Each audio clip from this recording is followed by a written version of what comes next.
Dai. VinitalyTour.com presents.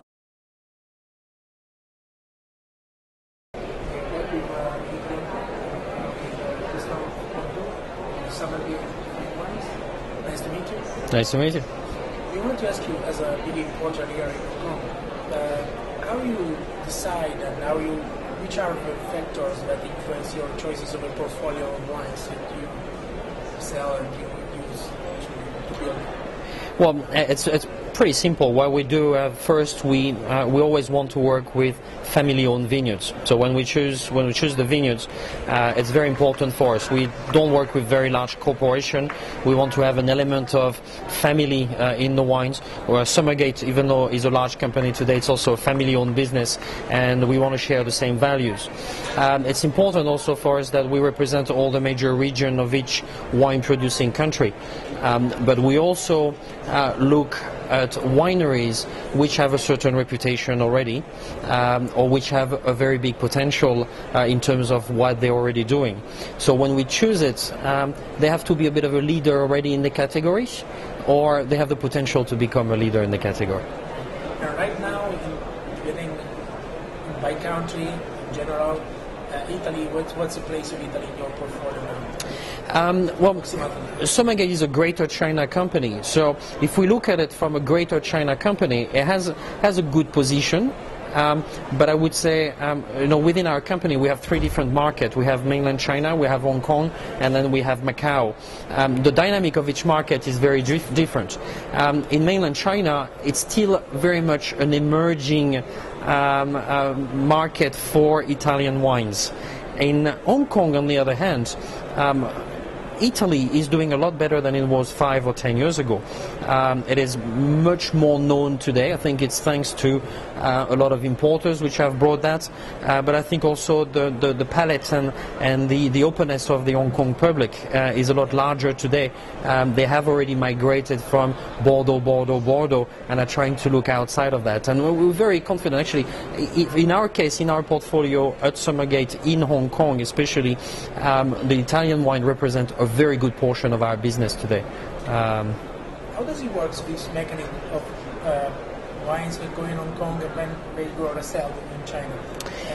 I think I can only talk with Summergate, but Summergate is a company that has been in China for 12 years, and we've been in Hong Kong already for 3 years.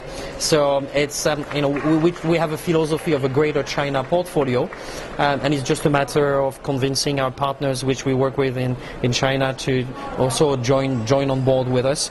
They have to believe that we can do a good job for them as well in Hong Kong. But in general, for us, the portfolio is a Greater China portfolio. This is our vision. Today, there is borders between the markets, but in about 40-something years, the borders are falling down, and it will be one country. So even though today you need your passport to cross the border, it still belongs to China. It's just a special region.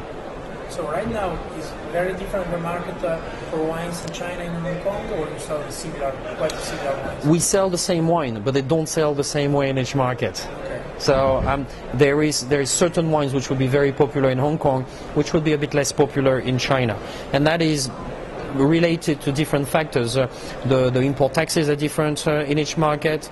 The market is a bit less mature in mainland China, but also the education, the wine education of people in Hong Kong compared to some cities in China is very different as well. The palate also is a little bit different. We see that Hong Kong is drinking more white than they were 20, 15, or 15 years ago.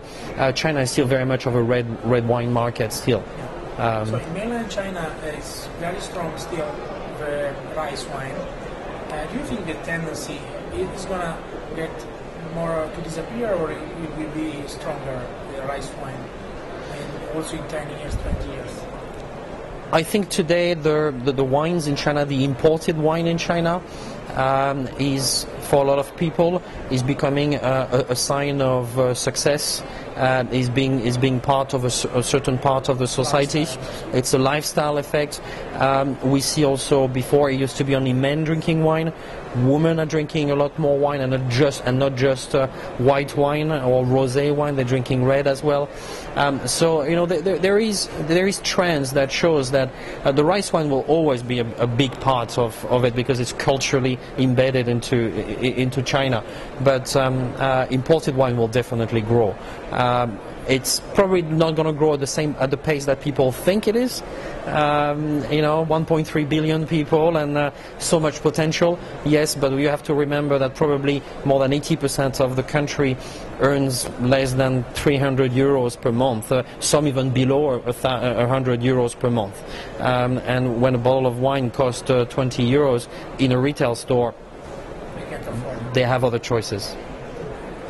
So basically, in this kind of situation in Vinitaly, you have many contacts with also little producers, or you deal only with big producer and big consortium? No, we work with also very small producers. Probably one of them is Livio Feluga from Friuli, which is rather small. So no, for us, size doesn't matter. It's really the type of product. So we have to be able in our portfolio to have the two, I would say, extreme on the portfolio, where you've got the larger company which produce great quality wine in larger volumes, so you can supply the demand of larger accounts, whether they are large wholesalers or retailers. You have large chains, international or local, which are based in China, for example, supermarkets which require larger volumes. But you also have the sommelier type of wine, which they want really the handcrafted type of wine. And that is, we have that as well. So, when we build our portfolio, it's important to have a good balance between the two. So now, this moment, if you have to choose between price, quality, and originality, which is the best characteristic for the sweet now, China and local market? I think it has to be a good combination of all of those. Yeah, it's difficult to choose. Your opinion on Vinitaly world, three adjectives. If you have to say three adjectives. Quality, localized, inventive. Thank you very much. Thank you. Thanks a lot.